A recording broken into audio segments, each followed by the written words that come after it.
Kia ora everyone, here to cover some amazing LEGO Toy Story set, and this here is set 7593, Buzz's Star Command Spaceship, which released as part of the Toy Story theme back in 2010, one of my favorite LEGO themes of course. So you've got 257 pieces in total with 2 minifigures, one of which is highly exclusive and very sought after nowadays. This retailed back in the day for $30 USD before tax, so that would have been about $70 NZD for me back in 2010. Now today in the aftermarket space, it's pretty reasonable actually in my opinion. For one thing, it's only $66 NZD in second-hand condition, which is less than what the original retail price was, or closer to an even $100 NZD for the set to be in sealed condition. Zurg does make up most of that price point. And so the set overview for this one here is a spaceship that is clearly a set based on the intro sequence to Toy Story 2. We saw the LEGO group release a couple of sets in preparations for Toy Story 3, so these sets here that released as Wave 1 are based on the first two movies released in the month of January 2010. The Toy Story 3 sets then followed out in June of that same year. I think everyone knows that famous intro from the second movie and the wonderful fictional world that Buzz comes from. Let's get into the build there and then the minifigures and the final verdict. Now the ship build is something that's eye-catching from the world of Toy Story, seemingly being inspired by the packaging that the Buzz toys were released in, both in the movies and even in the real world. So it's not quite exactly one-to-one with something we see in either the movies or the video games or the cartoon series that I also really like, but I think we all know immediately what this is supposed to be representing, and I think it makes for a really cool display piece. But let's address something really urgent here, and it's the proof that stickers can make for a very bad idea. This is why I think the aftermarket space for a second-hand condition set is as low as it is. These here are awful, and we're no strangers to bad stickers here on this channel. Now something I've mentioned in the past is that it seems to be the quality with white sticker prints only, at least in my personal experience, and also from sets that released from the 2000s to the early 2010s. These red and white stickers here seem to be running okay. The corner there has peeled from age, but man, every time I touch this thing, the stickers crumble even more. So ignoring that jarring issue of LEGO and their quality control, I think the set's pretty cool. The colors really pop for this build here, and it's so wildly different from the other releases in the theme, including the wave for Toy Story 3, a really great license for LEGO to have expanded their building ideas. We've got an opening cockpit here, which is simple, it's just like the usual spaceship design. There's a generic printed brick of some flight controls there. The seat uses a purple wheel arch piece, which is used twice here in the set, and I was really surprised to see that Buzz can easily be placed inside without the need of removing his accessories. That's really cool. I really thought that I'd have to remove some of those wings there for this build. So the display looks even better now that we can see our favorite Space Ranger there. The set also reminds me of the classic LEGO space theme a lot when it comes to its colors and its build methods. It's because the back of the set here where the engines are feature our back access. We have this door here that can easily be opened, and if that's not enough, because of course it isn't, we also have the main body there which can open in two ways. And there's enough room in here for some extra storage or for your minifigures to stand in, but there isn't really anything to interact with here.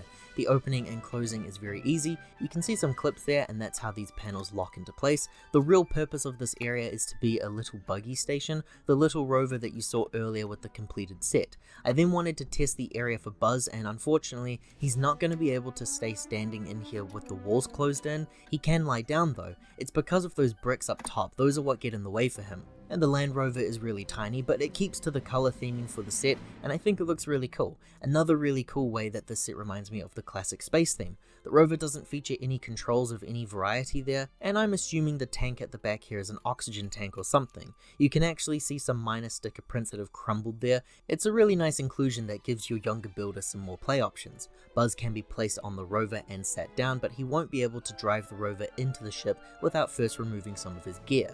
The minifigures here are the main selling point for this release. Buzz was not an exclusive figure, thankfully. He did release in a couple of sets overall, but Zurg was, and it's a pretty natural character to pick here for your exclusivity.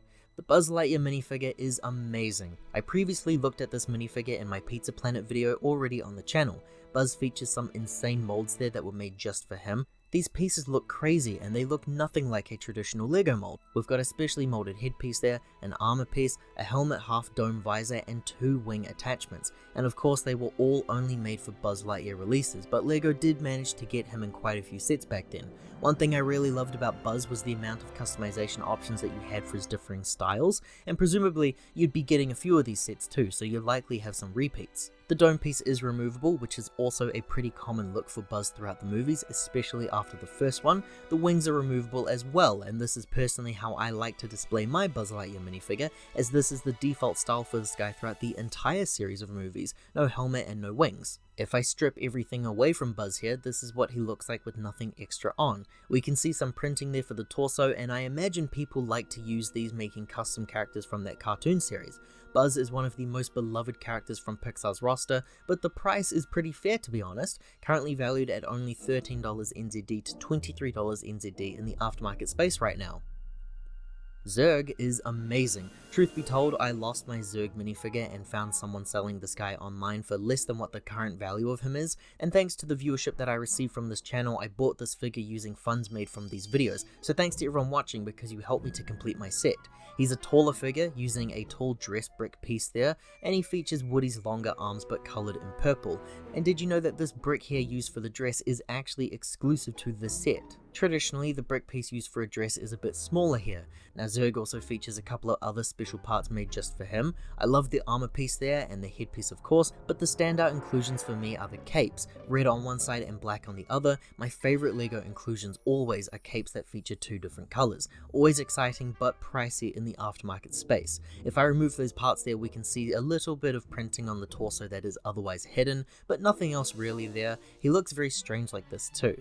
His weapon is the toy ball launcher that he's got, but here in universe it's an actual weapon against Buzz Lightyear. His value is very high, one of the most expensive Toy Story figures from the line, between $42 to $68 NZD right now in the aftermarket space. I was able to pay less than the used price for this guy, so it's a good win for me in my book.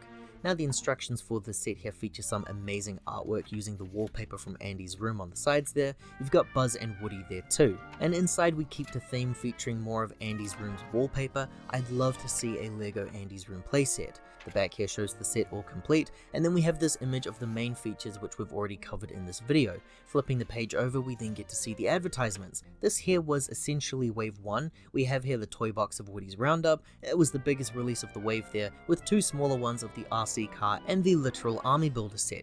We then have these two construction type releases, which I usually hate these things, and Buzz does look kind of weird, but Zurg looks pretty cool to me.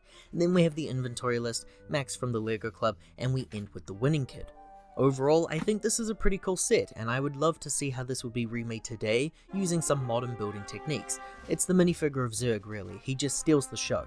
I think it's really cool, like I said, to have a Buzz themed release alongside the others because I think that the wave overall is amazing, featuring some great unique and interesting sets. The Toy Story 3 wave would continue with some amazing LEGO sets, and believe it or not, so would the Lightyear movie. It was actually Toy Story 4 that really dropped the ball for me, as every set there was a Jnrs release aimed at the much younger audience. This is a cool set that looks really nice on my shelf, and I owe it to all of you for helping me to get my Zurg figure back in my collection, even if you didn't know that you were doing anything at all. Thanks for watching everyone. If you enjoyed this look at an older LEGO Toy Story release, liking this video here and subscribing to the channel does help to support more videos like this one in the future. Ka kite anō, take care, hope to see you all next time.